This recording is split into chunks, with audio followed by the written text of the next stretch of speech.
My phone buzzed and my entire world stopped. $750. Pending transaction. I stared at the screen, my fingers going numb around the phone. But it wasn't the amount that made my stomach drop through the floor. It was the photo attached to the Airbnb Resolution Center claim. A massive, charred black circle right in the middle of beautiful hardwood. And the host's message, "You absolute liar. You trashed my home. I have to sand the whole room now. My lawyers have been notified. The thing is, I don't smoke. I don't vape.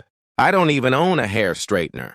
And just 6 hours earlier, I had left this same host a polite 3-star review mentioning some crumbs in the kitchen drawer and hair in the shower. Nothing about burns. Nothing about damage. Just honesty. And now this man was trying to steal $750 from me. What happened next would turn into a 48-hour nightmare of gaslighting, fake receipts, and legal threats. But I had one thing Mark didn't count on. I'm a paranoid traveler. I record everything, and deep in my camera roll was a 30-second walkthrough video that would expose his entire scam. This is the story of how I caught my Airbnb host, red-handed, and why I'll never apologize for being the guest who takes pictures of everything. I barely slept that night. Every time I closed my eyes, I saw that burn mark. Not the one in his photo, the one I knew I didn't cause. The one I had accidentally captured on video.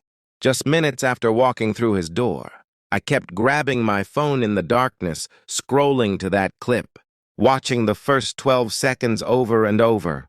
There was the bedroom, the bed, the blue area rug, and there at 012, where the rug was slightly bunched at the corner, peeking out from underneath, was the exact same black singe mark. Same shape, same spot. He'd been hiding it under a rug, waiting for a guest like me, someone who didn't leave 5 stars. Someone he could blame? The charge sat on my Chase app as pending all night, a digital knife hovering over my bank account. I watched it every time my phone buzzed, hoping it would disappear. It never did. By morning, I was running on fumes and fury. I'd found the Zillow listing from when the apartment sold 2 years ago, scrolled through the professional photos, and there it was again. In the high-res shot of the master suite, before the blue rug ever existed, the burn mark. Same spot, same shape, same nightmare just waiting for its victim. I sent everything to Airbnb support. The time-stamped video, the Zillow link.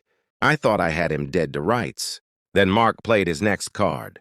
He uploaded a receipt from something called Premier Floor Care Solutions, dated the morning of my check-in.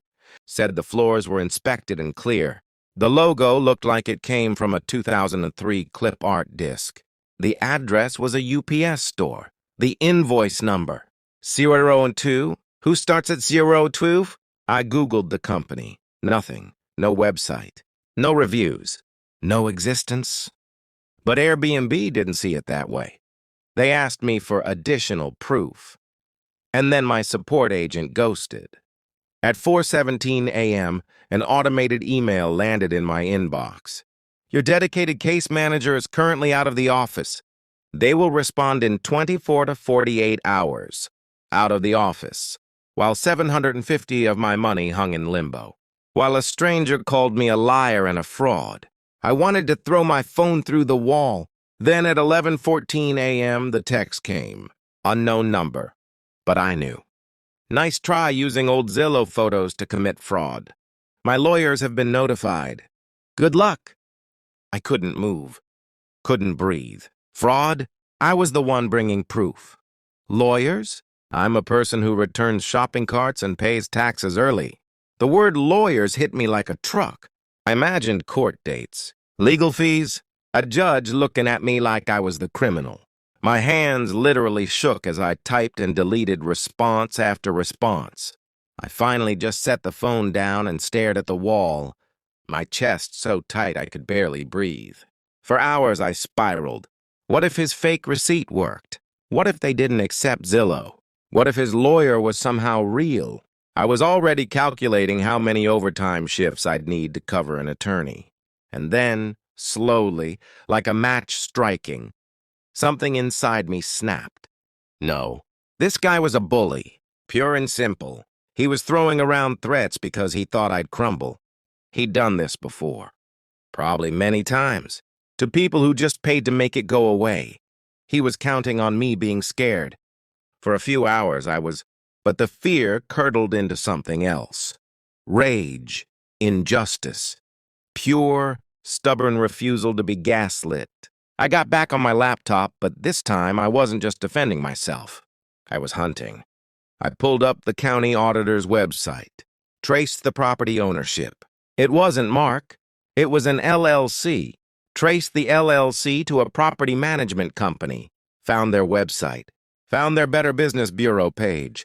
And there, buried in the complaints, was my gold mine. A complaint from 8 months ago.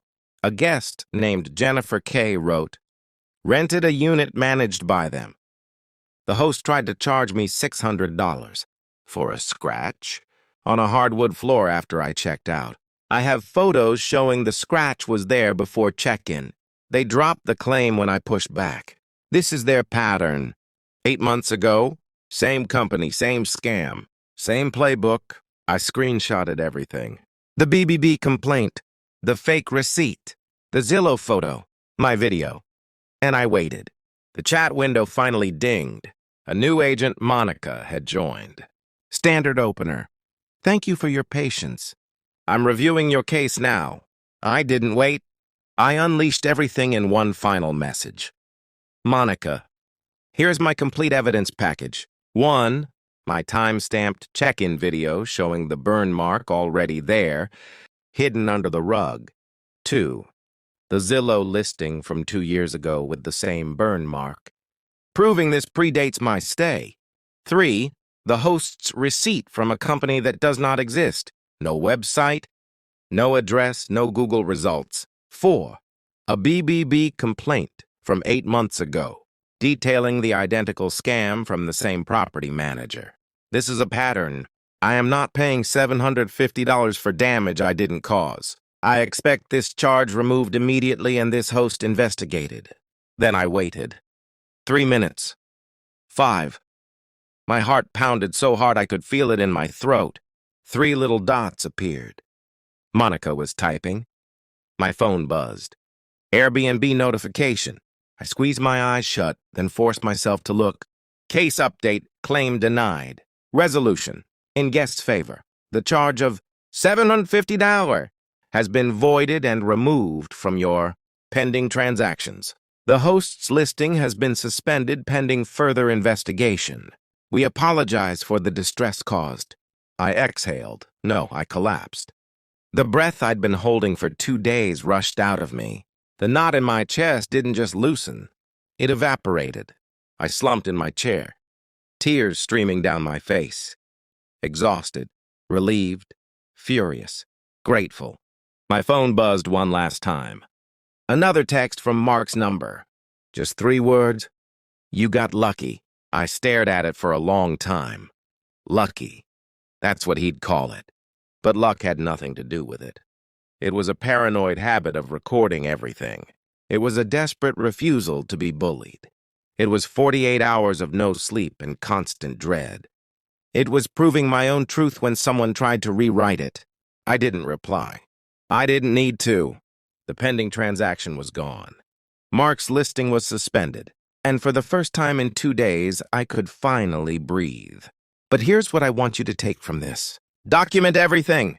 Take the video. Save the photos. Trust your gut. Because there are hosts out there playing games, waiting for someone who won't fight back. Don't be that someone. Be the guest who records. Be the guest who pushes back. Be the guest who wins. I'm sleeping in my own bed tonight, with my full bank account and my clear conscience. And Mark? Mark is updating his resume. Thanks for watching.